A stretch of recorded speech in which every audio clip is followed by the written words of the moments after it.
O primeiro Trilhas da Democracia desse ano de 2024, que está indo ao ar na véspera do primeiro aniversário da tentativa de golpe de Estado bolsonarista em 8 de junho de 2023, recebe o historiador e professor... 8 de janeiro, Marco. 8 de janeiro.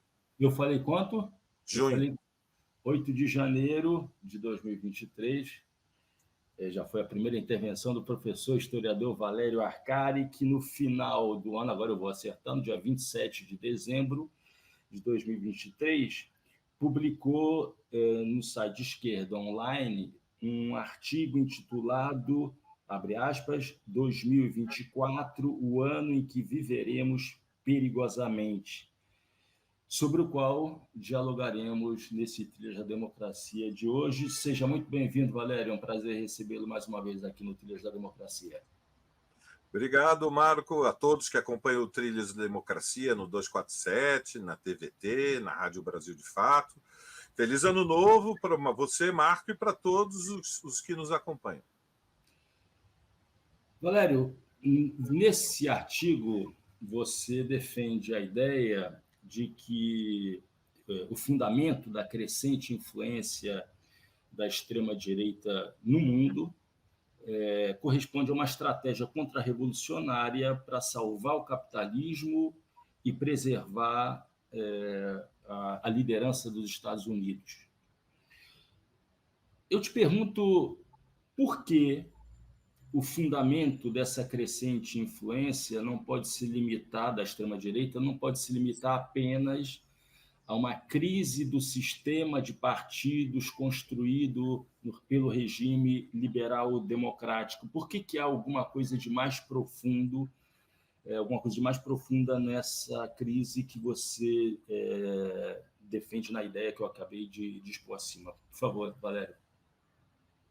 Bom, Marco, veja, nós estamos numa daquelas encruzilhadas da história que, na tradição marxista, foi classificada como uma mudança da etapa. Uma mudança de etapa histórica, ou seja, no campo da investigação histórica, a aferição do tempo tem uma importância decisiva, ou seja, nós vivemos sobre o impacto de acontecimentos extraordinários que estão inseridos num movimento que tem uma aparência um pouco caótica, né? Hoje mesmo, o Estado de Israel fez um ataque brutal na capital do Líbano, em Beirute, eliminando uma das principais direções, um dos principais dirigentes do Hamas e desafiando o Hezbollah.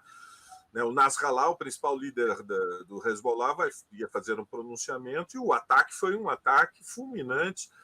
Então, nós estamos sempre imersos no que podemos tentar descrever como uma sucessão ininterrupta de acontecimentos e a aferição do significado, do sentido, ela exige um esforço que é teórico, que é histórico, que é econômico, que é político, que é sociológico, é interdisciplinar, de atribuir sentido. E na tradição da investigação histórica em geral e da marxista em particular, existe esta preocupação em definir as épocas, as eras, as etapas, as situações, e, fundamentalmente, para o tema das etapas, as duas variáveis mais importantes, não as únicas, as mais importantes, são aferir qual é a relação política de forças entre os Estados, no que nós podemos chamar a superestrutura da ordem mundial, que se expressa fundamentalmente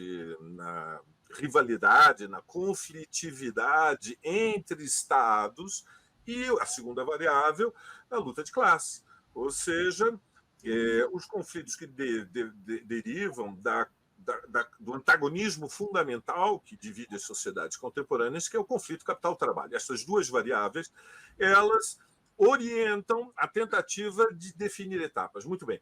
É mais ou menos claro que, ao final da Segunda Guerra Mundial, Marco, se abriu uma etapa, e, grosso modo, é definida como a etapa da Guerra Fria, a etapa de Alta e Potsdam, a etapa do equilíbrio entre os Estados Unidos e a então União Soviética, que se estendeu essencialmente até 1989 e 91, com a queda do Muro de Berlim e um processo vertiginoso e até então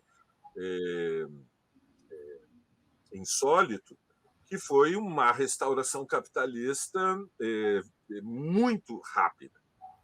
E abriu-se uma etapa da qual já nos separam um pouco mais de 30 anos. Muito bem. A questão fundamental, Marco, é se nós não estamos num momento em que se abre uma nova etapa.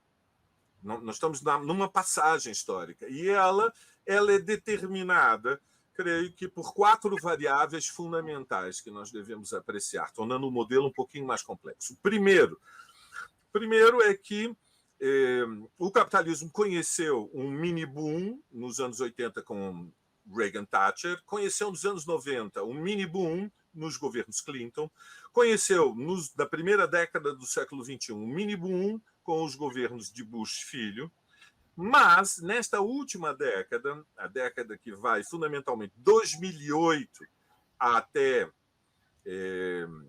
o momento que nós estamos vivendo, 2023, ou seja, nestes 15 anos, não houve mini-boom, houve uma tendência à estagnação na longa duração, e diante dela foi aplicada uma estratégia que podemos resumir numa fórmula que é o relaxamento monetário, ou seja, a política determinada pelo Banco Central dos Estados Unidos, desde a posse do primeiro governo Obama, de garantir taxas de juros para a rolagem da dívida pública do Estado norte-americano, que é a referência do entesouramento mundial, que são taxas negativas. O quantitative easing, em inglês, ou seja, nós traduzimos como relaxamento monetário. Foi uma iniciativa sem precedentes, ou seja, houve um salto qualitativo na dinâmica da financiarização imprevista, porque a crise de 2008 tinha sido uma crise de liquidez, ou seja, uma gigante pirâmide de derivativos que tinha atingido um Himalaia de 600 trilhões de dólares. Nós já estamos... E por que ela foi surpreendente? Porque a resposta do Banco Central norte-americano a partir de Obama foi de combater a liquidez com mais liquidez, o relaxamento monetário.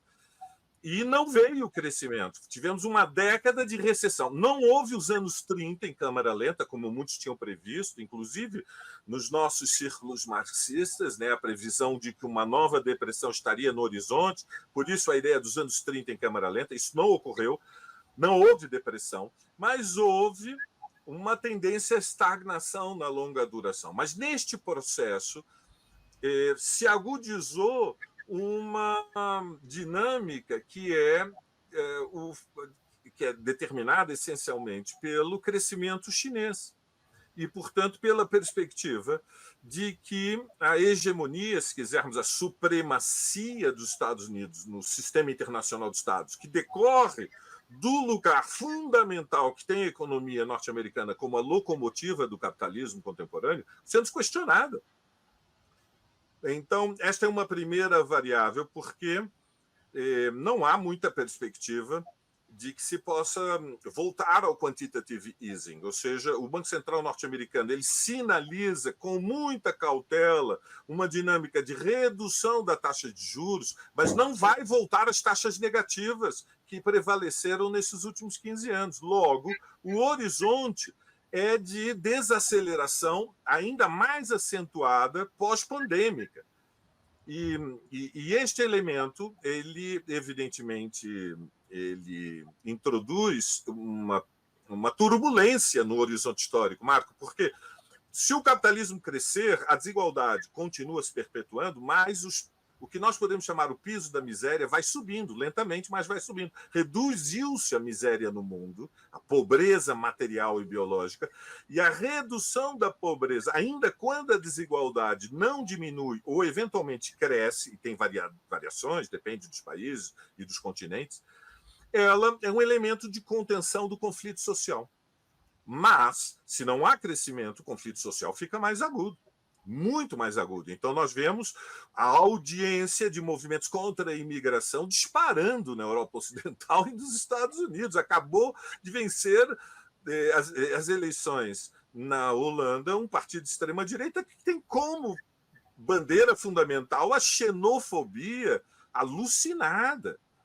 E nos Estados Unidos, as pesquisas disponíveis que indicam uma vantagem estreita, porém uma vantagem para Trump, se apoia no pânico anti-imigrante, na ideia de que, se não houver um enorme muro, não há como conter a entrada de 2 milhões de imigrantes todos os anos nos Estados Unidos. E os números vão nessa direção. Entraram, em 2023, 2 milhões de imigrantes.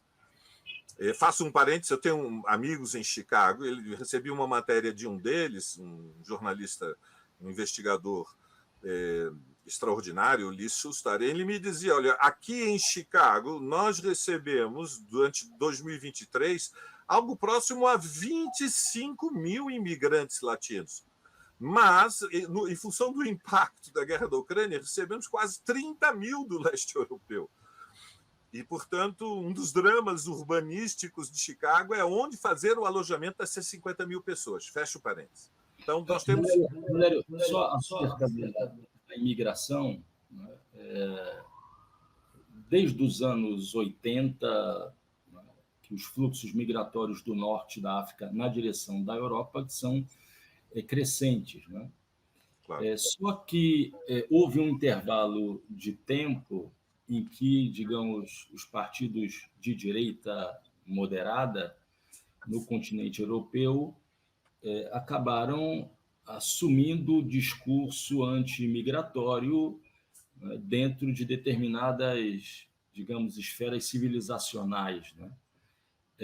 O que explica, quer dizer, essa tua introdução do elemento econômico, da crise econômica do capitalismo, que não vai ser mais uma crise de curta duração, não vai ser mais uma crise que se desenha como uma crise cíclica, ajuda a explicar o porquê, num determinado momento, essa direita moderada não conseguiu mais ser a grande patrocinadora do discurso anti-migratório, ou seja, entra em cena a necessidade de uma extrema-direita muito mais alarmista, muito mais violenta, não é? com um discurso anti-imigratório?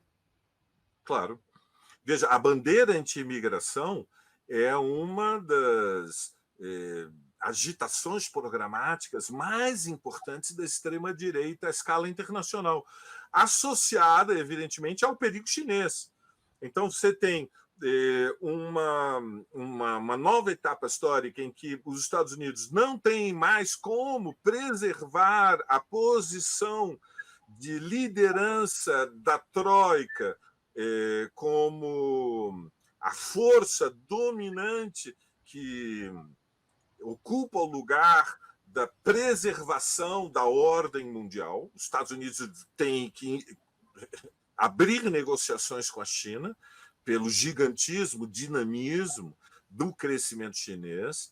E, por outro lado, você tem as tensões sociais que são provocadas pela entrada de uma onda ininterrupta que tem momentos, né, vagas que são mais intensas, depois relativas desacelerações, mas são ondas de migração que subvertem as relações sociais nos países centrais e produzem um fenômeno dramático que é a audiência da extrema-direita em segmentos da classe operária, em segmentos do movimento que historicamente responde à esquerda entre os trabalhadores, porque a rivalidade na luta pelo direito ao emprego e os conflitos que decorrem da desregulamentação de todas as conquistas sociais do pós-guerra, ou seja, o que nós podemos chamar o estado de bem-estar social que vingou na Europa foi gradualmente num processo que foi com muitas mediações, mas houve uma gradualmente um desgaste desses processos. Ninguém se aposenta hoje num país que nos é próximo, como é Portugal, com menos de 67 anos. Ou seja, nós estamos falando do direito à aposentadoria, que é uma das conquistas históricas mais extraordinárias das gerações anteriores e que já não existem mais nos países centrais. As pessoas vão ter que trabalhar até morrer. E você imagina o quadro do desemprego e a introdução de políticas como o Bolsa Família nos países centrais, que são políticas emergenciais de atendimento através da assistência social aos desamparados, que não são compensatórias, não permitem atenuar o desgaste das condições de vida dos grandes batalhões da classe trabalhadora. Hoje, os jovens não conseguem ter empregos como seus pais, embora tenham escolaridade muito mais elevada, desenvolveram habilidades mais complexas, mas não há emprego. Então, este conflito social abre o espaço para a audiência da extrema-direita, associado à disputa ideológica, e é indivisível disto a crise ambiental. A crise ambiental é um outro elemento chave do momento de transição que nós estamos vivendo, porque o impacto dos eventos extremos climáticos, pela continuação da emissão de gases do efeito estufa, ou seja, a dependência do capitalismo contemporâneo dos combustíveis fósseis, o horizonte da transição, como nós aprendemos agora na COP28 de forma alarmante, é muito lenta e, portanto, a ideia de que haverá um capitalismo verde que vai transformar num bom negócio a transição energética e, portanto, que o capitalismo vai salvar os capitalistas da fúria cega, da ganância por um movimento de rotação mais acelerado do capital, esta ideia ela está colocada em crise, não só diante das novas gerações, mas diante dos países centrais, mas diante do mundo. Então, é nesse contexto que nós vemos partidos de extrema-direita, que eram um fenômeno residual, marginal, se transformarem em potências eleitorais. Marine Le Pen está muito próxima da presidência na França. Trump está muito próximo de um segundo mandato nos Estados Unidos. Milei, contrariando todas as previsões dos liberais argentinos, que apostavam na eleição de Burrich como sendo uma eleição cantada, ou seja, o que nós vimos na Argentina foi a tempestade perfeita. Milei, em um intervalo de 2 anos, construiu um movimento político do nada, utilizando as redes sociais e a aparição eventual em alguns programas de televisão, e venceu as eleições, ganhou o espaço com 30%, manteve os 30% no primeiro turno, deslocou Burrich, deslocou Macri, superou Juntos por el Cambio e venceu as eleições de 56-44 contra o candidato Sérgio Massa, do governo peronista de Alberto Fernandes. Ou seja, Valério... É poderosa, a onda é grande. Ou seja, Valério, aquilo que aconteceu, que vem acontecendo na França, que é um segundo turno não mais entre a esquerda socialista e a direita moderada, a esquerda socialista não passa para o segundo turno, passa um candidato, seja o pai ou a filha, Le Pen, contam com um apoio, um consenso republicano das forças de esquerda. Isso não aconteceu na experiência recentíssima da Argentina, mas isso não quer dizer que não esteja próximo de acontecer na França. Ou seja, um segundo turno entre uma direita moderada neoliberal e uma extrema-direita fascista, corre-se o risco de resultar numa eleição da extrema-direita na França. Marine Le Pen é favorita, Marco. Ela é favorita, não há como negá-lo. Ou seja, nós estamos diante de um quadro em que a fúria desta extrema-direita de inspiração neofascista... Na Argentina, por exemplo, há enormes reservas, não só entre os liberais, inclusive na esquerda marxista, de utilizar o conceito neofascista. E não ouvem muitos nossos alertas do Brasil. Como você sabe, sempre em Buenos Aires, mesmo na esquerda, olham para nós um pouco de cima para baixo. nós sabemos melhor. Muito bem. O fato é que uma parte da classe trabalhadora no mundo todo está votando nas tendências neofascistas. Vamos lembrar que o Lula venceu as eleições no semiproletariado. Na classe trabalhadora ganha 2 a 5 salários mínimos, e que é, digamos, o núcleo duro da classe trabalhadora que tem contratos. Nós temos 38 milhões de brasileiros com contratos, com carteira assinada, temos algo em torno de 13 milhões de funcionários públicos. Quem venceu foi Bolsonaro.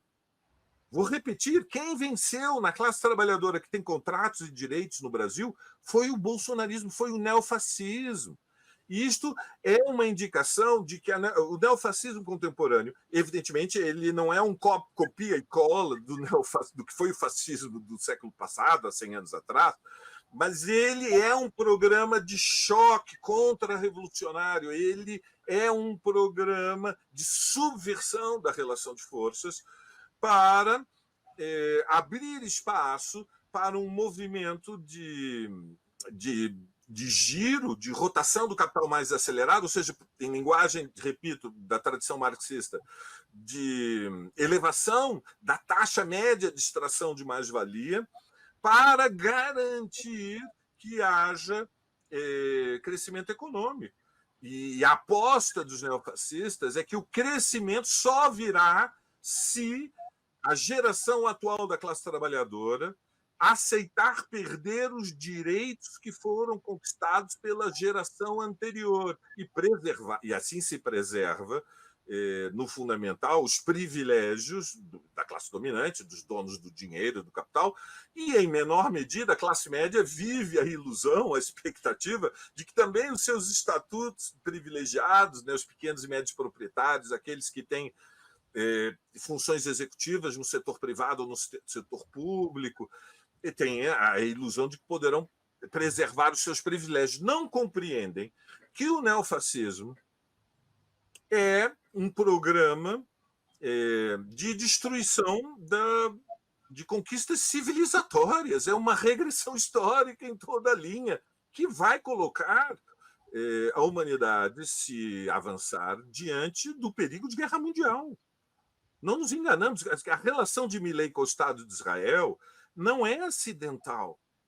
Ou seja, nós estamos falando de algo que é de imensa gravidade histórica, ou seja, diante da crise da supremacia norte-americana e da ascensão da China em aliança com a Rússia, em aliança com o Irã, e através dos BRICS tentando construir uma articulação com os países que estão na periferia, mas dentro da periferia, num estado intermediário, e por isso a incorporação do Egito, da Arábia Saudita, do próprio Irã, da África do Sul, a aliança com a Índia.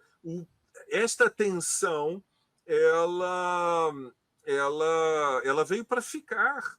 E, diante disto, a resposta de uma fração do capitalismo contemporâneo está dividida, ou seja, não há um comitê central, marco da burguesia mundial. Há divisões no interior da classe dominante, como nós vimos no Brasil. Depois da pandemia, a fração do capital mais concentrada, em especial a fração paulista, se deslocou do apoio a Bolsonaro quando compreendeu que negacionismo diante da pandemia era a expressão mais alucinada de uma estratégia política que ameaçava o regime democrático liberal.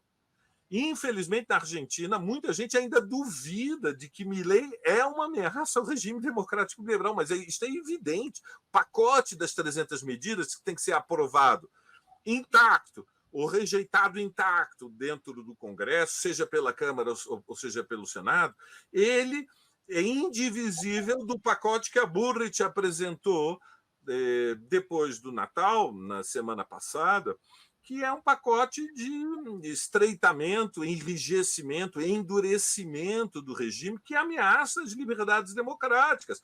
Claro que primeiro se suspende as liberdades democráticas dos movimentos populares, a ameaça imediata para janeiro, fevereiro e março é contra os piqueteiros, que é o movimento de trabalhadores desempregados mais poderoso do mundo.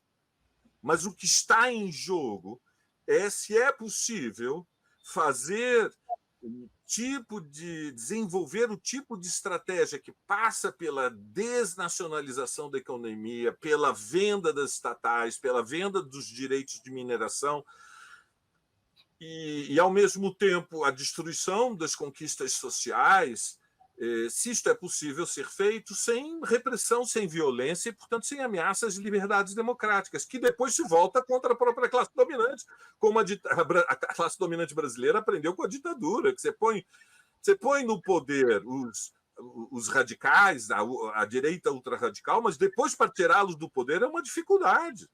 Nós não aprendemos nada com o que foi o governo Figueiredo? Aprendemos alguma coisa. É muito difícil, depois de instalado um regime ditatorial, que ele possa ser superado sem que haja mobilizações revolucionárias de massas, com milhões de pessoas nas ruas. Bom, nos Estados Unidos, esta disputa, evidentemente, ela se desenvolve num patamar de importância estratégica muito mais elevada. Se Trump vencer, Marco, haverá uma história antes e outra depois da eleição do Trump, né? A propósito de Trump, da possibilidade de retorno, né, nas eleições de novembro desse ano, né, eu queria fazer uma pergunta jogando com o título do teu artigo e o título do teu livro, que eu tive o prazer de dialogar contigo presencialmente na Universidade Federal de Pernambuco. Né? Ninguém disse que seria fácil. Né?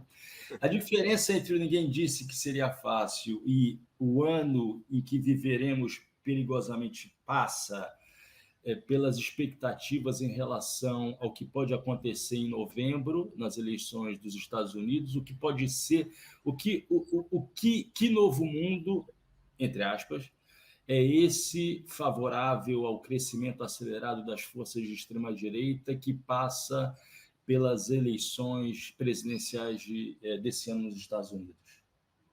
Viveremos perigosamente 2024, por vários fatores, a começar pelo desenlace, neste momento imprevisível, da eleição norte-americana, mas também porque há uma tendência à estagnação. Eu não compartilho o que eu considero um otimismo de fim de ano, um pouco desproporcionado, da direção do PT, mas, sobretudo, do Fernando Haddad, no núcleo dirigente do governo Lula. Eu penso que é muito difícil, praticamente impossível, o Brasil manter o desempenho destes 2 últimos anos, que se explicam por vários fatores, é um modelo complexo, mas o principal, evidentemente, foi a reação pós-pandêmica, o aumento da capacidade produtiva do agronegócio, com 2 safras seguidas que bateram todos os recordes, e a disposição da classe dominante brasileira, através do Centrão, de garantir uma PEC de transição que permitiu que o governo pudesse não só redesenhar o Bolsa Família, mas ter a tranquilidade de ter um déficit primário entre 120 e 130 bilhões de dólares, que não se repete, porque como nós sabemos, a pressão da classe dominante é pelo déficit zero. Então, 120, 130 é 1,2, 1,3 do PIB de déficit público.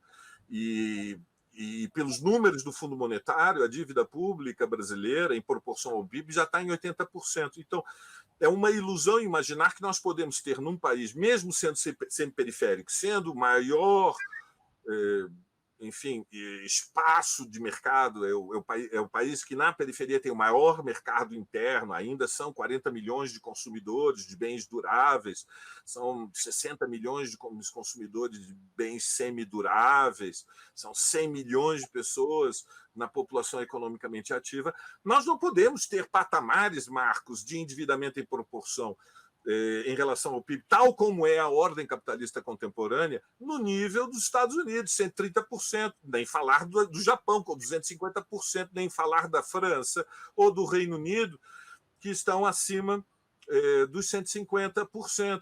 E isto decorre do fato de que o que garante, ao mesmo tempo, a redução da inflação e a disposição para o investimento é a garantia fiscal para os capitalistas. O que garante o crescimento não é se há demanda, o que garante é se o investimento permite lucro, se a perspectiva é que o investimento vai se realizar depois em lucro, e isso depende da estabilidade da moeda. E um país periférico, semi-periférico, quando ele passa dos 100% do endividamento, a sua moeda começa a desmoronar, porque há fuga de capitais. Por quê? Porque nós estamos na periferia do mundo, nós não estamos em Paris, nem em Londres, nós não estamos em Washington, nem em Tóquio. As regras são diferentes para os países periféricos. Então, primeiro elemento... Para você, Valério, não existe nenhuma margem de manobra que sustentaria aquilo que você chama do otimismo do Fernando Haddad em relação à retomada do crescimento econômico, o projeto... Veja, nós estamos num terreno que é o cálculo de probabilidades, certo? O cálculo de probabilidades ele é um campo da ciência que trabalha com modelos estatísticos. Nós temos que, digamos, reconhecer que os modelos estatísticos são construções mentais que trabalham com uma seguinte premissa, a premissa de que as mesmas causalidades produzem os mesmos efeitos. Eventualmente, o modelo pode estar falho, ou seja, pode haver variáveis que nós não introduzimos. Nas variáveis que nós temos condições de ter dados, fazer projeções, não há nenhuma possibilidade do PIB brasileiro continuar crescendo a 3%. Isso não vai acontecer. Claro, há o imprevisível. E uma mente marxista aberta, e eu prefiro pensar que eu não sou um dogmático, eu gosto de pensar, pelo menos, que eu não sou um dogmático, ou seja, que eu não estou apaixonado em primeiro lugar pelas minhas ideias, mas pela busca da verdade. Uma mente não dogmática tem que admitir que há o espaço do imprevisível. O que seria o espaço do imprevisível? As coisas podem ter uma evolução diferente se o desenlace da guerra na faixa de Gaza for uma estabilidade do governo de Israel, ou seja, uma derrota histórica do movimento palestino e, portanto, uma consolidação do domínio da Troika dentro do Oriente Médio.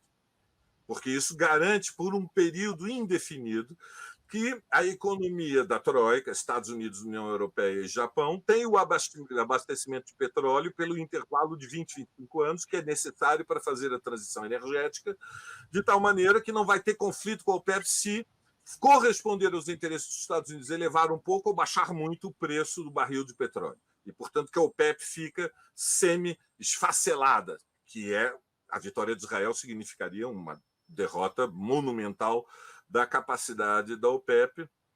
Então, nós não podemos prever o resultado da guerra da Ucrânia. O que vai acontecer? Vai haver uma divisão da Ucrânia, ou o governo Zelensky consegue manter de forma indefinida esta situação de impasse estratégico? Lembra a guerra das trincheiras da Primeira Guerra Mundial, mas o custo desta guerra das trincheiras ele é desproporcional. Já está muito claro que ele é muito maior para a Ucrânia do que para a Rússia. No início, muitos analistas imaginavam, não, vai ser muito mais elevado o custo, o tempo corre contra a Rússia. Era a previsão da maior parte dos analistas do mainstream, da tradição liberal, dos grandes tanques de pensamento britânicos, do International Crisis Group, por exemplo, que é um dos principais centros de estudos. Bom, este modelo, o tempo corre contra a Rússia, não se confirmou. O tempo... E não se confirmou a segunda hipótese, que é que o tempo corre contra os dois simultaneamente. O que nós estamos assistindo é que, próximos a 2 anos do início da invasão, o tempo corre fundamentalmente contra a Ucrânia. Então, eu cito 2 exemplos, a guerra de Gaza e a guerra da Ucrânia, para chamar a atenção daqueles que nos acompanham para o fato de que há imprevisibilidades e, portanto, não há modelo complexo que permita previsões que não tenham margens de erros elevadas. É preciso humildade ao trabalharmos com as tendências. Porém, isso não anula o fato de que O Brasil não está tão diretamente envolvido na guerra da Ucrânia como está a Europa Ocidental. Então, o desenlace da guerra da Ucrânia tem impacto mais imediato na Europa Ocidental do que no Brasil. O Brasil não está tão envolvido na guerra da faixa de Gaza, enfim, a limpeza, esta fase da limpeza étnica palestina, como está o Egito, ou como está o Irã, e como está o Golfo Pérsico, e, portanto, a OPEP, porque o centro da OPEP está justamente ali, né? Então, Nós estamos envolvidos, Valério. Nós temos uma certa distância estratégica que nós temos sempre que considerar, mas, grosso modo, eu diria que o mundo em 24 vai ser mais perigoso, porque há uma tendência à desaceleração, os Estados Unidos não vai ter o crescimento em 24 que teve este ano, a Europa já está em recessão, o Japão está numa longa estagnação, da qual não parece sair. A crise de gestão do modelo da transição ambiental é mais grave, ou seja, a COP29 vai ser pior que a 28, e quando chegar a hora da COP30 em Belém do Pará, Deus nos acuda.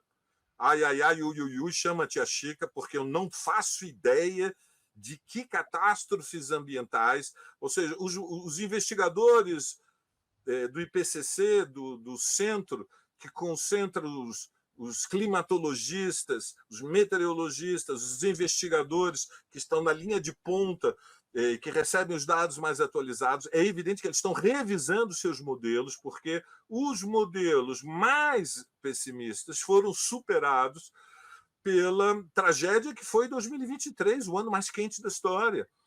E nós estamos falando de incêndios sem controle no hemisfério norte, inundações sem controle no hemisfério sul. E não fosse tudo isso o bastante, nós temos os monstros à solta. Quer dizer, nós temos Milei aqui na nossa vizinhança e a eleição norte-americana. E o Bolsonaro achando que pode vencer as eleições em São Paulo. Então, eu diria, há perigos no horizonte. Eu sei que, como palmeirense, eu deveria estar começando o ano exultante de alegria, mas vamos combinar que a vitória do Palmeiras não é grande o bastante para nos deixar cegos de que o mundo não está evoluindo para melhor, Marco. E como eu sou um flamenguista escaldado pelo ano de 2023, não tenho muitas expectativas em relação às contratações de peso que foram feitas se não houver uma competente gestão técnica como o Palmeiras teve nesse ano que passou. Valério, passando pela butade futebolística, eu queria voltar a uma questão. Você acaba de dizer que o Brasil não sofre diretamente a influência daquilo que acontece na guerra da faixa de Gaza, na guerra da Ucrânia, mas qual é? E eu queria que você respondesse isso tanto no sentido positivo de expansão da extrema-direita, quanto no sentido negativo da expansão da extrema-direita, como no sentido positivo de fortalecimento e avanço do movimento de trabalhadores, das lutas da classe trabalhadora. Eu estou falando aqui do risco de contaminação daquilo que vier a acontecer na Argentina de Milei. Por exemplo, você falava no início dessa nossa conversa de que o pacote do Milei tem que ser aprovado ou na íntegra ou ser reprovado na íntegra, né? Digamos que, nessa hipótese, só para a nível uma conjectura, né, que Milei, o projeto dele, o pacote dele venha a ser derrotado e ele insista na ideia de convocação de um plebiscito para aprovação ou não, né, desse pacote. Na hipótese dos debates gerados em torno da aprovação não do pacote, no plebiscito, houver um fortalecimento das lutas sociais, das lutas de massa da classe trabalhadora argentina, isso não geraria um efeito positivo, por exemplo, nessa conjuntura política do Cone Sul, do avanço das manifestações no Brasil nesse ano de 2024? Eu não sou otimista sobre a Argentina, Marco. Receio. Não posso ser. Não posso. Eu tenho o desejo. Veja, a Argentina me emociona. Eu tenho uma relação histórica com a esquerda argentina. Cheguei à vida adulta com muita influência da esquerda argentina. A Argentina, a classe trabalhadora, o povo argentino, a cultura argentina me emociona. Uma das maiores alegrias da minha vida é sempre poder fazer uma viagem, quando dá, né, de 5 em 5 anos a Buenos Aires. E, portanto, eu estou emocionalmente, repito, comprometido com a Argentina, mas isso não me impede de ter a lucidez. Ou seja, o que aconteceu na Argentina foi uma derrota muito grave. Muito grave. E veja, nós não estamos na antessala de uma reversão dessa derrota. Toda esta expectativa de que Milei vai ir além do que a relação de forças permite e, diante disso, vai despertar uma explosão da resistência que vai ameaçar a continuidade do seu mandato. Bom, é a expressão de um desejo de quem bebeu um pouco demais no Natal e no fim de ano. Não é lúcido, ou seja, a relação de forças hoje na Argentina é muito desfavorável. O governo Milei tem apoio e legitimidade em 70% da população, é hegemônico, tem um peso na sociedade maior do que tem no Congresso, mas no Congresso, na Câmara, se tiver o apoio de todos os governadores, é praticamente certo que ele consegue aprovar o pacote.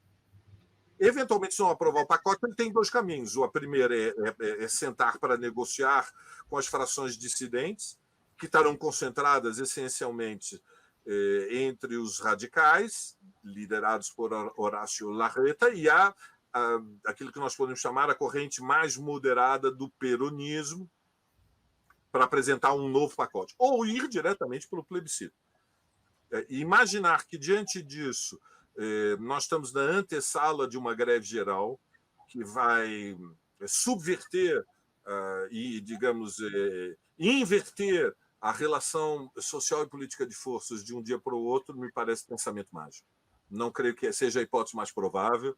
Eu faria a aposta de que é preciso construir uma resistência de médio e longo prazo, construir uma unidade em torno da defesa das liberdades democráticas do peronismo com a esquerda marxista, trotskista, com os setores liberais mais à esquerda da União Cívica Radical, uma unidade sindical e popular do movimento operário com os movimentos populares, a começar pelos piqueteiros, os trabalhadores desempregados, mas com o movimento de mulheres, que tem peso social importante na Argentina, com a juventude ambientalista, contra todos aqueles que estão tão radicalizados pelo impacto dramático da mineração, né, a expansão da mineração.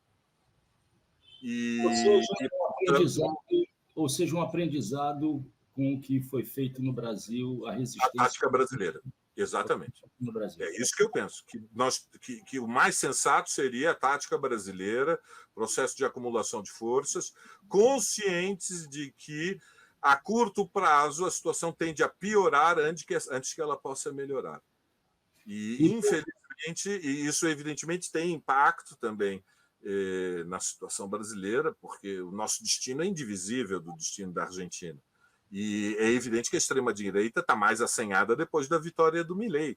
Não é por acaso que a primeira decisão de Bolsonaro depois da eleição argentina foi: não, nós temos que ter candidato próprio na cidade de São Paulo. Por que vamos apoiar o Nunes se a diferença entre a candidatura do Salles e a do Nunes é de 1%, e nós temos um movimento social muito mais organizado? Quem é o Nunes? O Nunes é um sombra que foi eleito como vice pelo Bruno Covas. Então, já há um efeito imediato, que é a perspectiva que o segundo turno em São Paulo poderá realmente vir a ser entre Boulos e o bolsonarismo.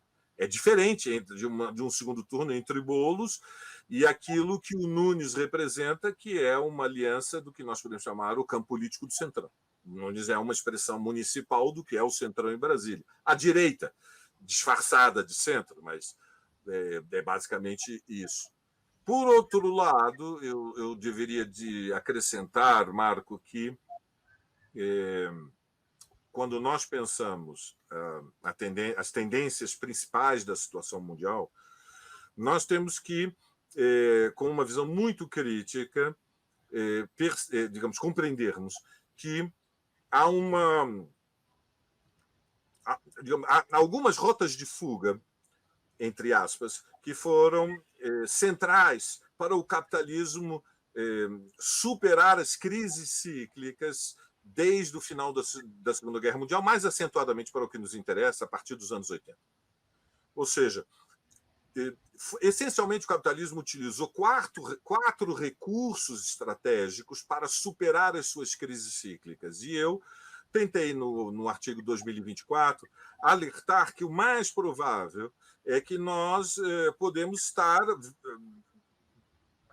devemos considerar a hipótese de estar no horizonte uma tempestade perfeita. Quais foram os 4 elementos centrais que permitiram ao capitalismo, desde os anos 80, inverter a tendência histórica que prevaleceu entre 45 e 80? Ou seja, de 45 a 80, a Revolução Mundial avançou, Marco.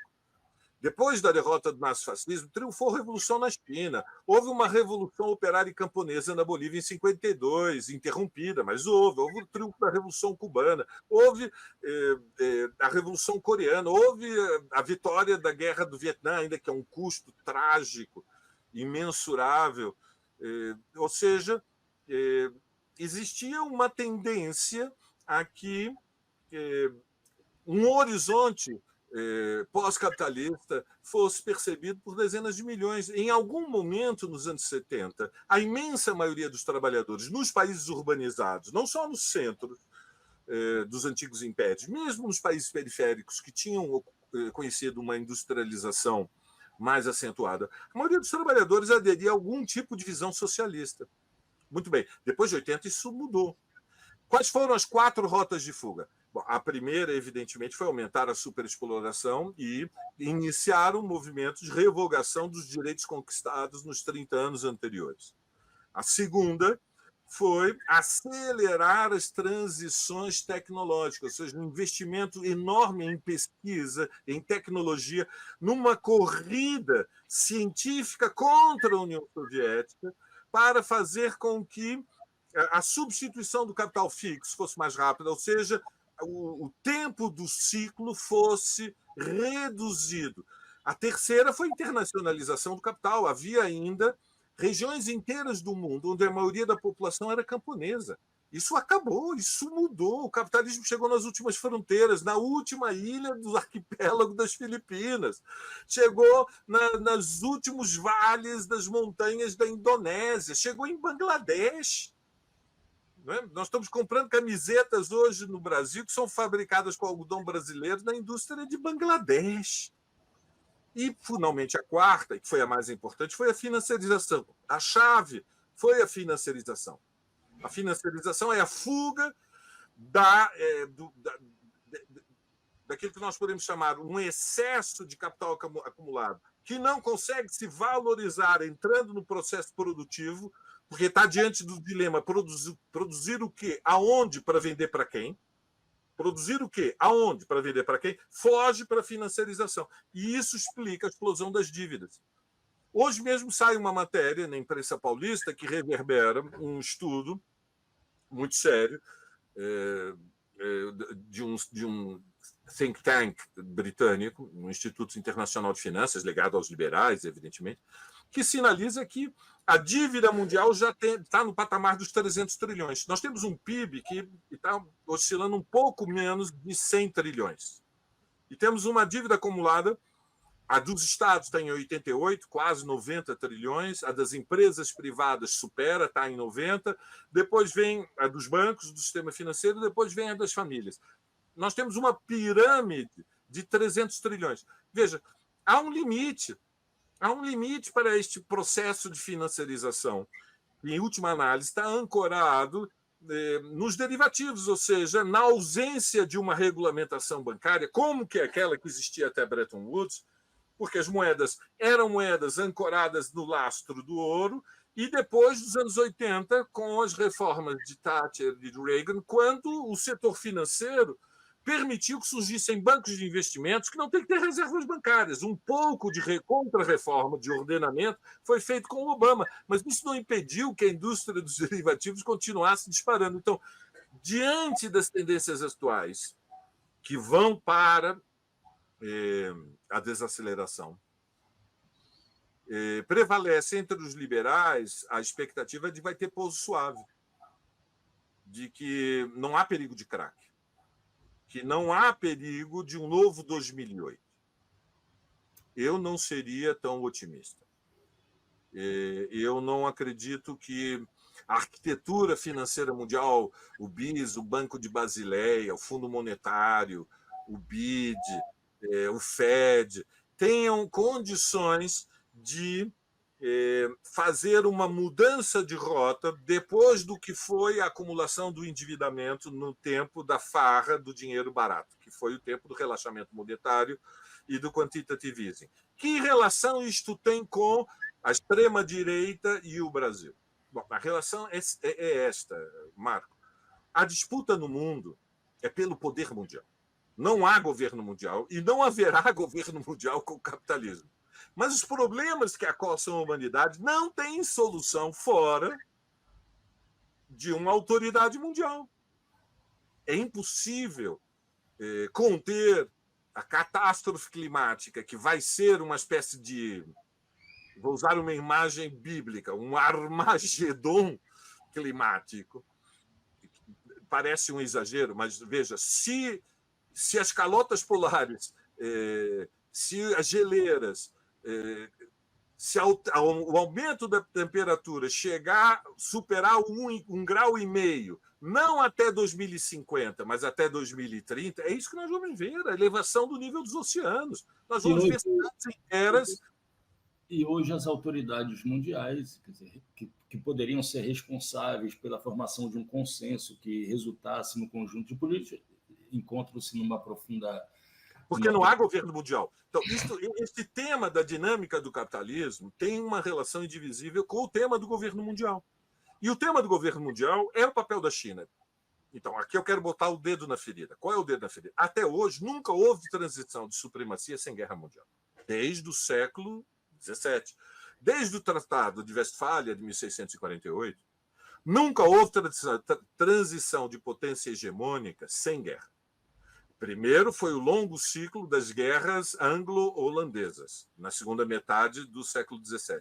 Depois foi um século de guerras entre os ingleses e os franceses, que só terminaram em Waterloo e depois no Tratado de Viena, em 1815. Supremacia inglesa, o longo século XIX, o longo século britânico. Depois, a Primeira Guerra Mundial, a disputa fundamentalmente com os impérios do centro europeu, com Berlim, mas também com o Império Austro-Húngaro. E, finalmente, se quisermos, a continuação da Primeira Guerra Mundial, mas, enfim, a Segunda Guerra Mundial, agora incorporando o Japão dentro do eixo articulado por Roma e Berlim. Este é o mundo que nós vivemos, Marco. Este é o legado que a nossa geração está deixando para a próxima. Haverá concertação, ou seja, a Troika, Londres, Paris, Washington, Tóquio, aceitam incorporar a China e a Rússia na condição de iguais? Porque, veja, todos os 5 têm direito de veto nos Conselhos de Segurança. Isso não é mais o bastante, Marco.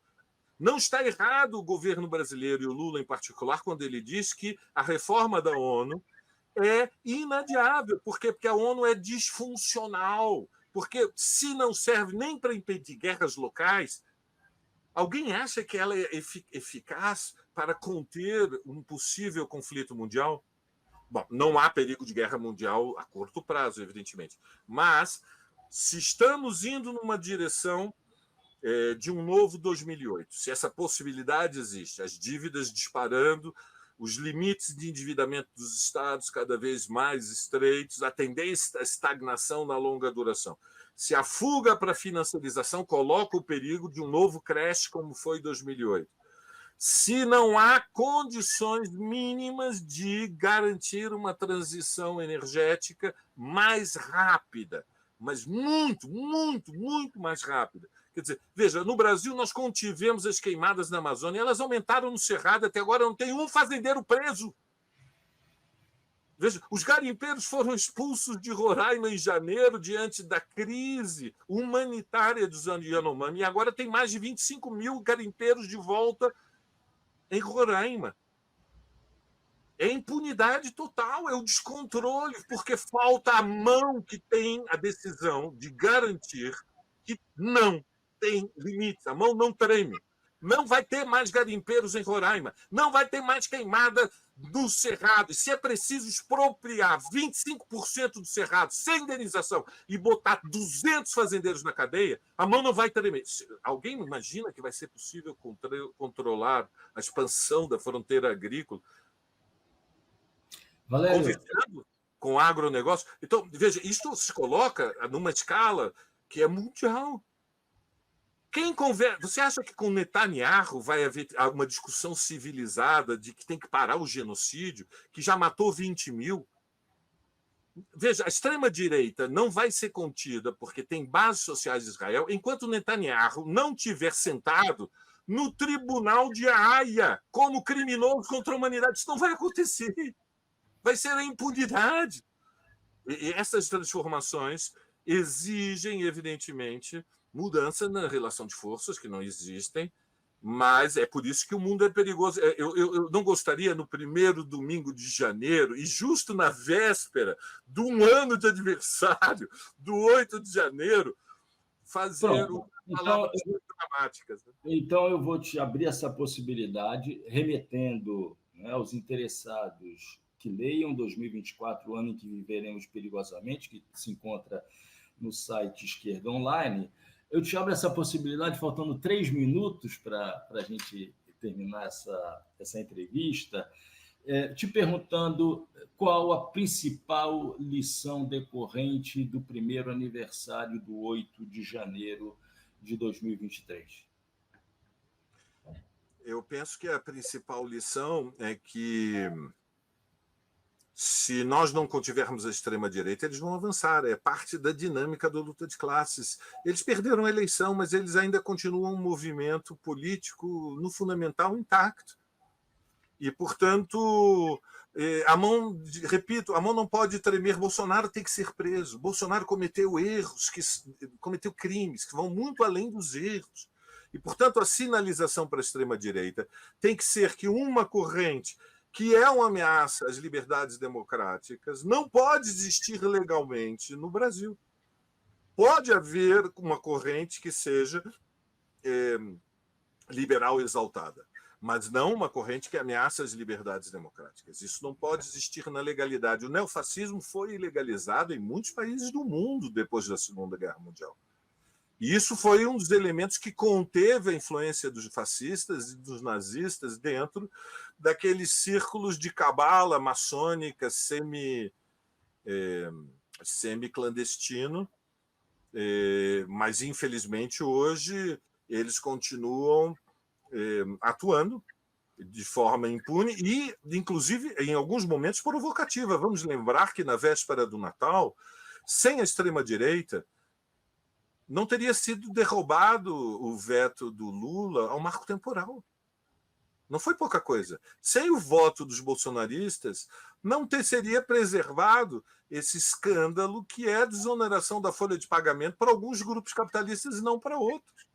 Que é um escândalo de preferências e que depois já tem mais de 10 anos em vigor e que não confirmou que esse tipo de perdão fiscal aumentava a capacidade diminuir o desemprego, aumentava a capacidade de gerar emprego. Então, é dentro do Congresso Nacional, é na disputa institucional, é na preparação para as eleições deste ano de 2024, que nós vemos uma extrema-direita muito poderosa no Brasil, agora mais assanhada depois da eleição de Milei.